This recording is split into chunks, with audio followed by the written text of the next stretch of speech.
अगर तो आप एक प्रॉपर फॉर्मुलेटेड डाइट दे रहे हैं तो फिर वो एनिमल बड़ा बेस्ट परफॉर्म करता है। एक साहिवाल की ब्रीड जो 8 से 10 लीटर दे रही है तो वो 12 से 14 लीटर तक एवरेज जा सकती है। UAE, Qatar, Dubai, Bahrain, Oman, वहाँ पर सबसे बड़ी मार्केट है। इस वक्त 50% आपका जो रेवेन्यू है, डॉलर्स हैं, वो पाकिस्तान आते हैं। तो हमने रोड ग्रास को मुख्तलिफ किस्म की जो कमजोर जमीनें हैं, कलराठे रकबे हैं, वहाँ पर भी उगा के देखा है, ये उतना ही कामयाब है। पाकिस्तान में अगर डॉलर लेके आना आप चाहते हैं, वो पाउडर क्रॉप रोड ग्रास अल्फाल्फा को एक्सपोर्ट करके लेके आ सकते हैं। नाज़रीन, मुल्क की फूड सिक्योरिटी को पायदार करने के लिए जहाँ पर इंसानों की खुराक में खुद कफील होना जरूरी है, वहीं पे जानवरों की खुराक में खुद कफील होना भी वक्त की अहम ज़रूरत है। अगर हम अल्फाल्फा लुसन की बात करें, रोड ग्रास की बात करें, ये दो वो फसलें हैं जो ग़िज़ाइयत से भरपूर भी हैं और एक्सपोर्ट पोटेंशियल भी रखती हैं। आज के प्रोग्राम किसान का पाकिस्तान में हम इसी टॉपिक पे बात करेंगे कि किस तरह पाकिस्तान में अल्फाल्फा लुसन और रोड ग्रास जैसी फसलें जो हैं उगा कर हम ज़र मुबादला कमा सकते हैं। इसी टॉपिक पर बात करने के लिए अभी हम मौजूद हैं phone grow farm district Khanewal में।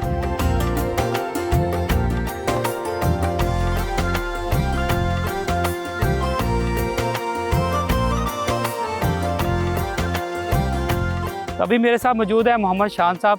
ये बताइए कि अभी जो यहाँ पे आप रोड ग्रास की ड्राइंग कर रहे हैं, इसमें कौन सी एहतियाती तदाबीर देखनी होती है आपको? सर जी, सबसे पहले तो फील्ड के अंदर कटर, जब फील्ड तैयार हो जाती है कटर चलाया जाता है। कटर चलाने के बाद अगर मौसम बिल्कुल सही है तो फिर हम फील्ड के अंदर माल तैयार कर सकते हैं। सर्दी के मौसम के अंदर माल जो है ना फील्ड में तैयार नहीं होता, उसको पहले लेबर के साथ हम प्लेटफार्म पे लेके आते हैं। प्लेटफार्म पे ला के फिर इसको पतला पतला ना इसकी खिलारी करते हैं जी। उसके बाद जब इसका मॉइस्चर ज़रा कंट्रोल हो जाता है, माल तैयार हो जाता है, तो फिर सर जी हम इसको लेने बनवाते हैं। तो उसके बाद हम इसकी बिलिंग करते हैं जी। जब बिलिंग करते हैं तो फिर मॉइस्चर इसका चेक किया जाता है। अगर इसका मॉइस्चर बिल्कुल एक्यूरेट आ रहा है, तकरीबन 12-14 आ रहा है, तो फिर हम इसकी बिलिंग करते हैं। बिलिंग करने के बाद फिर इसको स्टॉक में लिया जाता है। सर जी, ये बेलर मशीन है और इसके साथ हम बेलिंग करते हैं। और ये जो बेल का साइज़ होता है और इसका जो वज़न होता है वो 350 से 400 kg होता है। और ये एक कंटेनर के अंदर जो है ना ये 29 बेल लोड होती हैं। और 29 बेल जो लोड होगी वो हम इस तरह से एक्सपोर्ट भी करते हैं और आल अपने पाकिस्तान के अंदर डिलीवरी भी करते हैं। इस मशीन का जो बेलर मशीन है, इसका क्या किरदार होता है? सर जी, मशीन के अंदर ना टोटल पार्ट्स इसके लगे हुए हैं। जब इसकी सफाई का जो है ना वो जब इसको हम चलाते हैं ना, अगर इसके नीचे मिट्टी वगैरह को आ रही है तो इसका जो पिकर है ना वो पिकर इसकी सफाई कर देता है। पिकर को थोड़ा ज़मीन से ऊपर कर लेते हैं। अगर इसका आपने प्रेशर जो होता है तो आप 300 kg से लेके आप 500 kg तक इसका वज़न बना सकते हैं।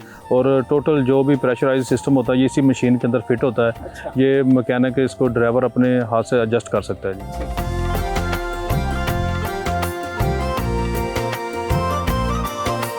जो लूसन है और ये रोड ग्रास जैसी जो फसलें हैं, ये किसानों के लिए सोच की नई राहें खोल रही हैं। मेरे साथ अभी मौजूद हैं सरफराज सफराज साहब, जो कि मैनेजर हैं फोन ग्रो फार्म के ऊपर। Thank you very much Sarfaraz भाई, बहुत शुक्रिया। आज हम आपके तवज्जो से अल्फाल्फा, लूसन और ये रोड ग्रास जैसी फसलें किसानों को मुतारफ़ करा रहे हैं। बहुत शुक्रिया आपकी आमद का जी। इस वक्त हम फोन ग्रो फार्म खानेवाल पे मौजूद हैं। हमारे पास अल्फाल्फा और रोड ग्रास की जो फसलें हैं, ये दोनों फसलें 1000 एकड़ पे सेंटर पिवट सिस्टम के नीचे मौजूद हैं, जो कि पानी की आपाशी का जदीद तरीन निज़ाम है दुनिया में। आप इस वक्त जिस सेंटर पिवट सिस्टम पे मौजूद हैं, ये 170 एकड़ का यूनिट है। और ये 170 एकड़ पे जो आपाशी का निज़ाम है, ये तकरीबन 13 घंटे में मुकम्मल तौर पे इस फसल को सैराब कर देता है। ये जो अल्फाल्फा लूसन है या रोड ग्रास, ये जो फसलें हैं, इसको किस तरह की क्लाइमेट चाहिए होती है? कितनी सख्त जान है फसलें लगाना, कितना मुश्किल है, आसान है? इसके ऊपर थोड़ा सा हमें रोशनी डालें जी। इस वक्त हम रोड ग्रास के खेत में मौजूद हैं। तो रोड ग्रास निस्बतन गर्म मरतूब मौसम की फसल है और इसको सबसे ज़्यादा जो जानवर पसंद करते हैं वो इसके फाइबर कंटेंट और इसके अंदर जो प्रोटीन की मिकदार है, दोनों का एक बेहतरीन इम्तजाज है, जिसकी वजह से इसको पसंद किया जाता है। सही। और उससे ये होता है कि वो एक बेहतरीन फिलर के तौर पे भी काम आता है और उसके साथ साथ जानवरों की ग़िज़ाई ज़रूरत भी पूरी कर रहा होता है। तो हमारे यहाँ 2 मौसमों में इसकी काश्त होती है, आमतौर पे मार्च और अप्रैल के महीने में या अगस्त सितंबर के महीने में। हमारे यहाँ ये जो फसल है 1 साल पहले अक्टूबर में लगाई गई थी और इससे हम हर 30 से 35 दिन बाद प्रीमियम क्वालिटी का जो है वो चारा जो है हासिल करते हैं। उसको हम मशीनरी के ज़रिए कट करते हैं और खेत में ही उसको जो है ना बाज़ का खुश्क करके उसकी बेलिंग बनाते हैं और उसको बाद में प्लेटफार्म पर ले जाते हैं और सारा जो है प्रोसेस मुकम्मल करते हैं ताकि वो हमारी जो लोकल लाइफ स्टॉक या डेयरी सेक्टर है उसमें भी इस्तेमाल में आए और एक्सपोर्ट के लिए भी फराहम किया जा सके। हमारा जो कॉर्पोरेट कल्चर आ रहा है इसमें, तो उस कॉर्पोरेट फार्मिंग के लिए कितना जो है ना फ़ायदेमंद हो सकता है इस दो फसलों की जो काश्त है? दोनों जो फसलें हैं ख़ासतौर पे रोड ग्रास और अल्फाल्फा, ये आप कह लें कि इनके लिए जो कॉर्पोरेट सेक्टर की जो कह लें एक इंटरेस्ट है वो इसलिए ज़्यादा है कि ये मैकेनाइज फार्मिंग की तरफ, जिद्दत की तरफ एक नया कदम है। पाकिस्तानी जो फार्मर है उसकी तरफ इसको लेकर जाने वाली चीज़ें हैं कि आप एक ऐसी फसल लगाने जाते हैं जो कि बिजाई से लेकर अपनी कटाई तक मुकम्मल तौर पे मशीनी अमल के ज़रिए जो है ना इसका प्रोसेस मुकम्मल किया जाता है।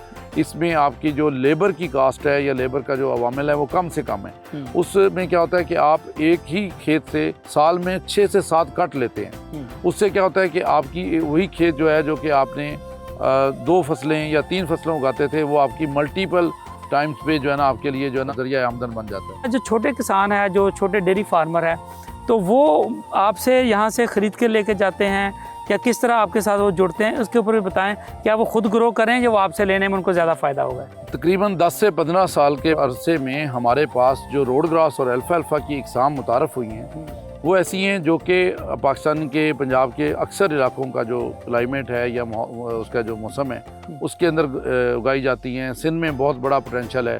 अभी जो ग्रीन कॉर्पोरेट इनिशिएटिव के तहत नए रकबे आबाद हुए हैं वहाँ पे भी रोड ग्रास और अल्फाल्फा की फसल को प्रमोट किया जाता है। इसके अंदर 2 किस्म की बेलिंग है। एक जो 300 से 400 किलोग्राम की बड़ी बेल है जो कि कंटेनर में जाकर एक्सपोर्ट होती है या बड़े कॉर्पोरेट डेयरी फार्म को फ्राहम की जाती है ताकि उनकी फीडिंग के जो ज़रूरियात है उसको पूरा करें। दूसरा इसका जो मैकेनिज़्म है वो तकरीबन 30 से 35 किलोग्राम की गांठ है जो कि आम छोटा फार्मर अपने घर में थोड़े पैमाने पे स्टोर करता है और उसको जिस वक्त भी उसके थोड़े जानवरों की जो ज़रूरत है उसके ज़रिए इस्तेमाल करता है। अभी इसकी फ़ी जो कट है कितनी प्रोडक्शन आती है इसकी, और ओवरऑल आपके फार्म की कितनी जो है ना पैदावार आप कंसिडर करें, इसके ऊपर थोड़ा बताइए ज़रा। जी बिल्कुल, आप इस रोड ग्रास को देख रहे हैं तो इस वक्त आप देखें कि जिस कंडीशन में ये है इसको हम कहते हैं बहुत फाइन क्वालिटी ना। बिल्कुल ठीक। ये इस वक्त अपने पत्ते पे है। और कितनी मुद्दत की है इसकी, क्या एज है? इस वक्त तकरीबन 30 से 35 दिन। बिल्कुल ठीक है। 30 से 35 दिन की फसल जो है उसमें जब 5 से 10% फूल आते हैं तो इसका मतलब है कि उसका जो प्रोटीन लेवल है वो सबसे बेहतरीन है। वो जानवरों के लिए भी उतना बेहतरीन है। इसी तरह से जब उसको काटा जाएगा तो जब वो काट के दोबारा प्लेटफॉर्म वगैरह पे जाएगा तो नई फसल भी बेहतरीन तरीके से नए तरीके से स्प्राउट करती है। ठीक है। तो आपकी फसल का साइकिल भी बरकरार रहता है और आपका जो वैल्यू चेन है, जो आपका एंड कस्टमर है वो भी खुश होता है। तो ये आप कह लें कि साल में हम 6 मरतबा काटते हैं और अगर हमें थोड़ा सा प्रोलॉन्ग्ड मौसम मिल जाता है अक्टूबर नवंबर के महीने में, इस वक्त आप खड़े हैं दिसंबर में, तो ये आखिरी कट जा रहा है तो हमें एक आध एक्स्ट्रा कट भी मिल जाता है।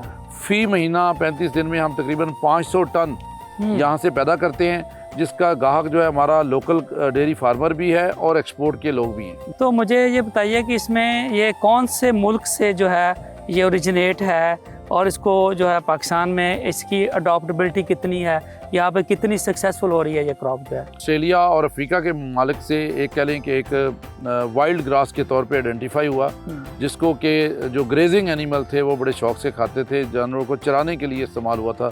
तो ऑस्ट्रेलिया से इसका बेहतरीन क्वालिटी का बीज पाकिस्तान में आता है और हमने खुद इस दफ़ा पहली दफ़ा ये कोशिश की है कि हम इसका सीड भी अपने तौर पे पैदा करें। अच्छा। ताकि हम जो महंगा बीज इंपोर्ट करते हैं उससे इसका जो है ना वो छुटकारा हासिल हो और हमारा जो कीमती ज़र मुबादला बीज की इंपोर्ट में लगता है वो भी कम से कम हो। तो हमने रोड ग्रास को लोकल अडेप्टेशन की जब आप बात करते हैं तो हमने इसको मुख्तलिफ़ किस्म की जो कमज़ोर ज़मीनें हैं, हाँ, कलराठे रकबे हैं, वहाँ पर भी उगा के देखा है, ये उतना ही कामयाब है।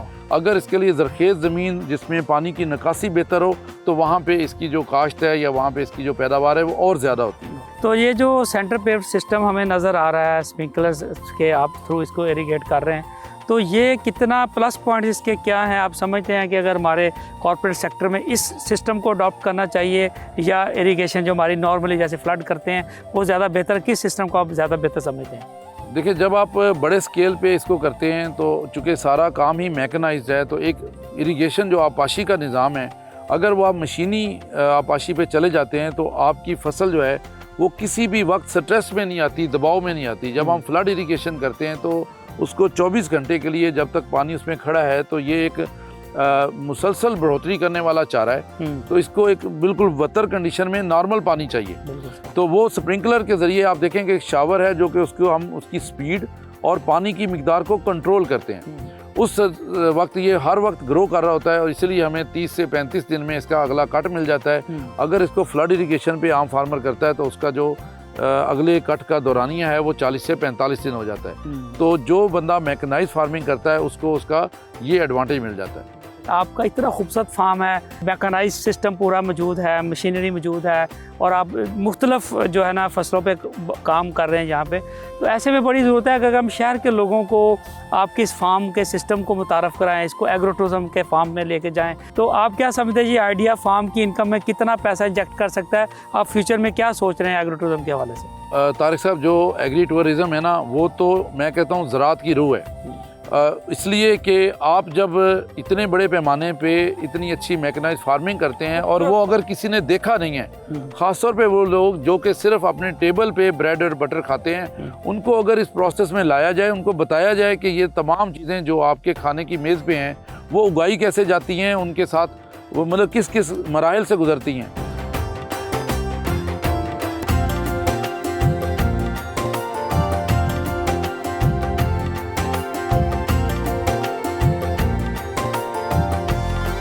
मेरे साथ अभी मेहमान शख्सियत मौजूद है, ये हाफिज़ फ़रक साहब, इनका तल्लक उस कंपनी के साथ है जो पाकिस्तान में अल्फ़ाल्फ़ा का सीड जो है और रोड ग्रास का सीड इंपोर्ट करने वाले हैं। बहुत शुक्रिया हाफिज़ भाई, आपने हमें ज्वाइन किया।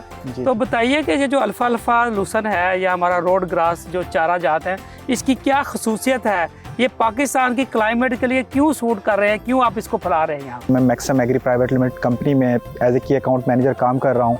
ओवरऑल पाकिस्तान को हम रोड ग्रास अल्फ़ाल्फ़ा का सीड दे रहे हैं और पाकिस्तान में सबसे पहले जो कमर्शियल्स लेवल्स पे अगर आप कहें तो सीड्स देने वाले हम हैं पाकिस्तान के अंदर। रोड ग्रास पाकिस्तान की ये कह लें कि कैश क्रॉप बन गई है, ऐसे ही अल्फ़ाल्फ़ा क्रॉप बन गई है। जैसे आपने क्वेश्चन किया ये दूसरी क्रॉप से क्यों बेहतर है, तो उसमें ये है कि एक कैश क्रॉप है, एक साल के अंदर 7 से 8 कट ईज़िली दे देती है। अच्छा। और दूसरी बात यह है कि एक दफ़ा लगाई जाती है, उसके बाद फार्मर सिर्फ फर्टिगेशंस करता है, पानी देता है और क्रॉप ले लेता है। पानी की रिक्वायरमेंट दूसरी क्रॉप की निस्बत इसकी बहुत कम है। अगर मैं दूसरी क्रॉप्स ओवरऑल जितनी भी क्रॉप्स हैं मैं उनसे अगर इसका कंपैरिजन करूं, उसमें ये होता है कि अगर कोई नागानी आफत आ जाती है उसमें आपकी पूरी क्रॉप कह लें कि आपकी जो सीज़न है ख़राब हो जाता है।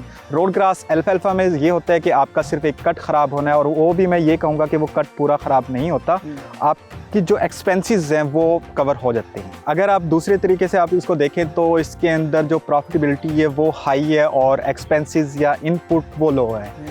अगर आप देखें लेबर की वो भी इसके अंदर बहुत कम है और प्रॉफिटेबिलिटी बहुत ज़्यादा है दूसरी क्रॉप की निस्बत। और ये दूसरा ये है कि वाटर रिक्वायरमेंट जो पाकिस्तान के अंदर एक बहुत चैलेंज बन चुका है तो वो भी इसकी बहुत कम है। हमारे जो किसान हैं उनको वीट का पता है, शुगर केन का पता है और वो शुगर केन अपनी बेच के ही अपनी इकोनॉमिक जो है इसके ऊपर रखते हैं। तो आप क्या समझते हैं कि किस तरह इसकी प्रॉफिटेबिलिटी इनके साथ कंपेयर की जा सकती है इसके साथ? देखें, अगर आप लास्ट ईयर की बात करें ना, वीट का रेट सबको पता है कि जो वीट के साथ हुआ, किसानों के साथ हुआ है। अगर शुगर केन पे आते हैं, आजकल जो शुगर केन का रेट चल रहा है 400 रुपये पर मन है। ठीक है। अगर आप अल्फ़ाल्फ़ा पे आते हैं, क्योंकि हम इस वक्त अल्फ़ाल्फ़ा की फील्ड में खड़े हैं, तो अल्फ़ाल्फ़ा का जो पर मन हेलिज रेट है वो 1200 रुपये मन है। अच्छा। और इससे आप कह लें कि 3 गुना ज़्यादा है। वो 400 रुपये मन, ये 1200 रुपये मन। ऐसे ही अगर आप रोड ग्रास के ऊपर भी आते हैं वो भी 1600 रुपये पर मन पे आ जाता है। ये मैं एवरेज रेट की बात कर रहा हूँ। पाकिस्तान में इसका एक्सपोर्ट पोटेंशियल कितना है आने वाले टाइम में? आप कितना समझ रहे हैं कि पाकिस्तान को अगर डॉलर चाहिए तो आप किस तरह अल्फ़ाल्फ़ा और जो है हमारा रोड ग्रास उसको बेहतर समझते हैं? अल्फ़ाल्फ़ा अगर आप देखें लास्ट 2 ईयर से अब थोड़ा सा बहुत ज़्यादा पाकिस्तान में लगने लगा है। फार्मर्स भी इसके अंदर हुआ है, हम भी कोशिश कर रहे हैं कि फार्मर्स बहुत ज़्यादा इससे बेनिफिट्स उठा सकें और ये लगाएं, सोइंग करें इसकी। अगर आउट ऑफ कंट्री की बात करें, स्पेशली गल्फ़ कंट्रीज़ के अंदर, तो डिमांड्स बहुत ज़्यादा है, इतनी हमारे पास सप्लाई नहीं है। अल्फ़ाल्फ़ा की कंजप्शन है वो हम पाकिस्तान में भी पूरी नहीं कर सकते, इतनी यानी डिमांड है। ऐसे ही रोड ग्रास है। और अल्फ़ाल्फ़ा अगर मैं इसकी अफादियत की बात करूं तो ये क्वीन ऑफ फॉडर खिलाया जाता है मिल्किंग पर्पस और मीट पर्पस के लिए। अगर हम चाहते हैं कि फार्मर खुशहाल हो, पाकिस्तान खुशहाल हो और स्पेशली पाकिस्तान अगर में डॉलर लेके आना आप चाहते हैं तो मैं यही कहूँगा कि ना आप फार्मर ये बिज़नेस करें और अपनी क्रॉप को एक्सपोर्ट करें, डॉलर पाकिस्तान में आएंगे। सिर्फ पाकिस्तान में डॉलर्स जो आप एक्सपोर्ट के ज़रिए से लेके आ सकते हैं फार्मर लेवल, वो fodder crop like rhodes grass, अल्फाल्फा को एक्सपोर्ट करके लेके आ सकते हैं।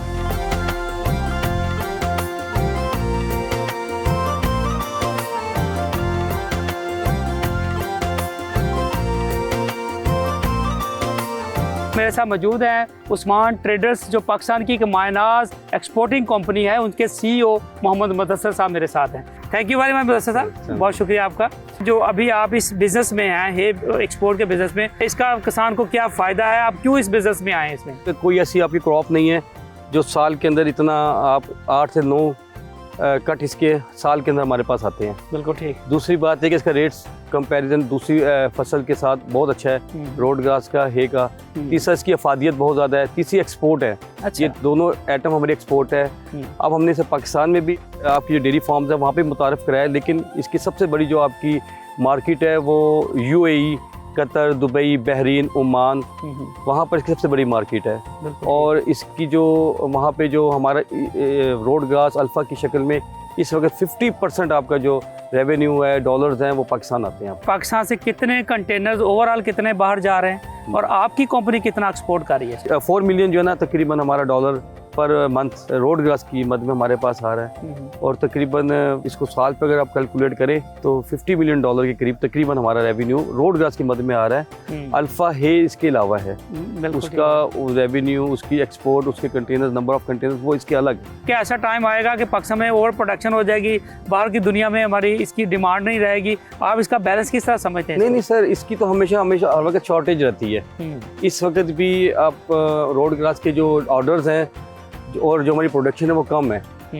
बाकी रह गया कि जो कोई बंदा इसमें आना चाहता है तो रेट के हवाले से, प्रोडक्शन के हवाले से, सीड के हवाले से, अवेयरनेस के हवाले से हम उनको हर चीज़ की गाइडेंस देते हैं। और काफ़ी मतलब ऐसी कोई प्रोडक्ट नहीं है या फसल नहीं है जो उसका ये रेट हो और उसका ये स्कोप हो। बिल्कुल ठीक है। जी।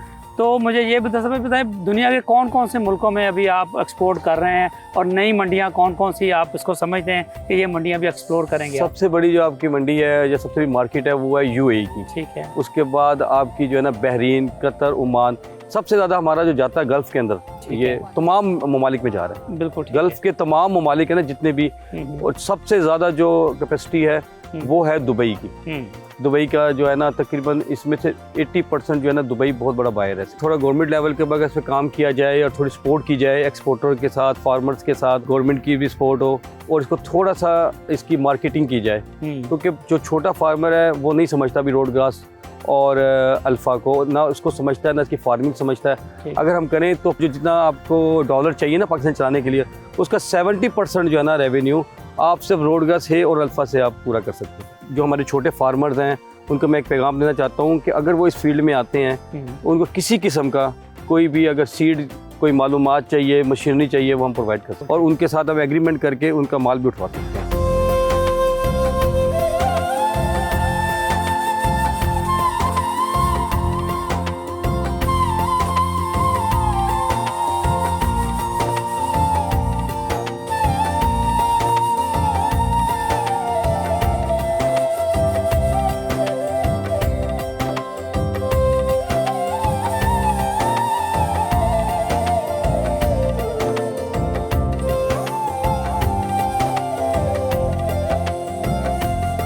मेरे साथ मौजूद हैं डॉक्टर शमरेज अकरम साहब। डॉक्टर साहब ये बताइए कि जो अल्फाल्फा लूसन है या हमारा रोड ग्रास है, इसकी न्यूट्रिशन वैल्यू क्या है और इसको जानवर कितनी रगबत रखते हैं खाने में, इसके ऊपर बात।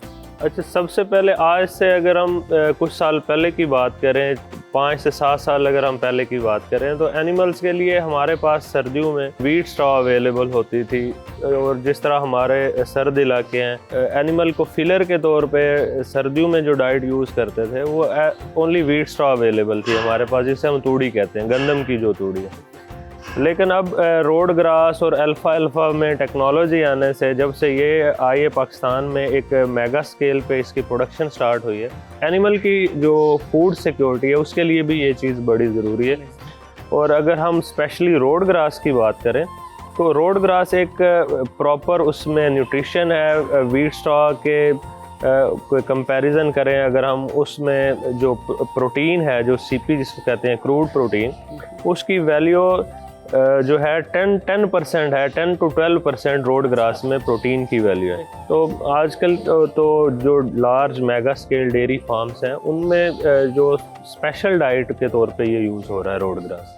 आप ये बताइए कि जानवर इसको कितना इसको जो है ना रकबत से खाते हैं? रोड ग्रास को हम चॉप करके अपने एनिमल्स में यूज़ करा रहे हैं। अभी आपको दिखाते हैं ये जानवर जिस तरह बड़े शौक से खा रहे हैं। इनमें हम सब्ज़ चारा मिक्स कर सकते हैं। अगर हम सिर्फ सब्ज़ चारा जानवर को ऑफ़र करेंगे तो उससे प्रॉब्लम्स आएंगे, उसकी हेल्थ पे प्रॉब्लम्स आएंगे, उसके जो है र्यूमन, उसका जो GIT है, गैस्ट्रोइंटेस्टाइनल ट्रैक्ट, उसमें प्रॉब्लम्स आएंगे। तो ये अगर हम इसको मिक्स करके दें सब्ज़ चारा जात के साथ, तो ये एनिमल बड़ा, इसका इनटेक जो है वो बड़ा प्रॉपर है। तो दूध पे कितना असर पड़ता है? दूध की वैल्यू अब डिपेंड करती है आप इसके रोड ग्रास के साथ दूसरी चीज़ें क्या ऐड कर रहे हैं। ठीक।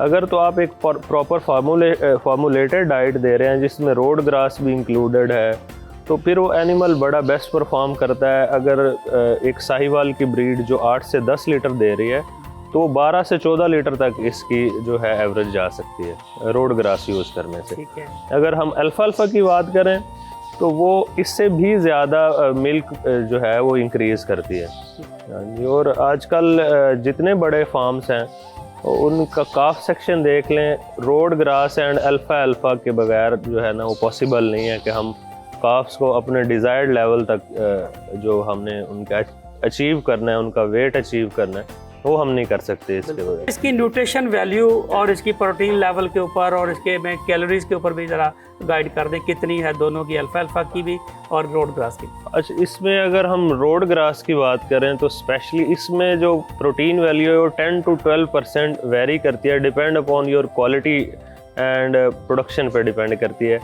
अगर हम अल्फा की इस प्रोटीन की बात करें तो वो अप टू 20% तक उसकी प्रोटीन जा सकती है। सिमिलरली अगर हम इनकी प्रोटीन की फाइबर कंटेंट जो मेन चीज़ है जिस पर्पज़ के लिए हम ये यूज़ करते हैं, फाइबर कंटेंट एनिमल को खिलाने से फ़ायदा ये होता है कि उसकी जो रूमिनल वाल्स हैं अंदर वाली, जो GIT ट्रैक है उसकी जो लाइनिंग है वो प्रॉपर उसको रिक्वायरमेंट है उसकी।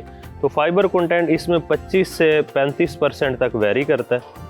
और एनर्जी की बात करें अगर हम, तो एनर्जी इसमें 2.5 to 3 मेगा कैलोरीज पर kg एनर्जी होती है, जो कि एनिमल के लिए अगर हम इसको प्रॉपर पोर्शन इसका ऐड करते हैं तो एनिमल के लिए वो सफिशिएंट है। Thank you very much doctor साहब, आपका बेहद शुक्रिया। आज के प्रोग्राम किसान का पाकिस्तान में आपने देखा कि अगर हमारे मुल्क में अल्फा और रोड ग्रास जैसे चारा जात को हम कॉर्पोरेट सेक्टर में लेके जाते हैं, इससे ना सिर्फ अपने मुल्क की जो एनिमल उनकी ज़रूरत पूरी कर सकते हैं, बल्कि इसके साथ साथ हम इसको एक्सपोर्ट करके अपने मुल्क के लिए बेहतरीन ज़र मुबादला भी कमा सकते हैं। और अगर इसी तरह के खूबसूरत फार्म्स को अगर हम एग्रो टूरिज्म फार्म में ले जाएं, इससे भी हम अपने फार्म की इनकम को बहुत ज़्यादा बढ़ा सकते हैं। उम्मीद है कि आज के प्रोग्राम में जो मालूमात हमने आपको दी हैं वो आपके लिए बहुत ही यूज़फुल साबित हुई होंगी।